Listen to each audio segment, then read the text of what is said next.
Aquanaut. An aquanaut is any person who remains underwater, breathing at the ambient pressure for long enough for the concentration of the inert components of the breathing gas dissolved in the body tissues to reach equilibrium in a state known as saturation. Usually, this is done in an underwater habitat on the seafloor for a period equal to or greater than 24 continuous hours without returning to the surface. The term is often restricted to scientists and academics, though there were a group of military aquanauts during the SEALAB program. Commercial divers in similar circumstances are referred to as saturation divers. An aquanaut is distinct from a submariner, in that a submariner is confined to a moving underwater vehicle such as a submarine that holds the water pressure out. Aquanaut derives from the Latin word aqua water plus the Greek nautes sailor, by analogy to the similar construction astronaut. The first human aquanaut was Robert Stenuit, who spent 24 hours on board a tiny one-man cylinder at 200 feet 61 m in September 1962 off Villefranche-sur-Mer on the French Riviera. Military aquanauts include Robert Sheets, author Robin Cook, and astronauts Scott Carpenter and Alan Shepard. Civilian aquanaut Barry L. Cannon died of carbon dioxide poisoning during the U.S. Navy's SEALAB Roman III project.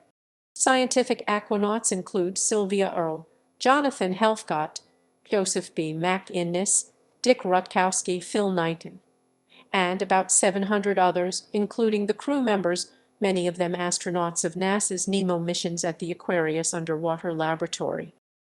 Russian military program. A unit of the Russian Navy has developed an aquanaut program that has deployed divers more than 300 meters deep. An ocean vessel has been developed and is based in Vladivostok. Accidental aquanaut.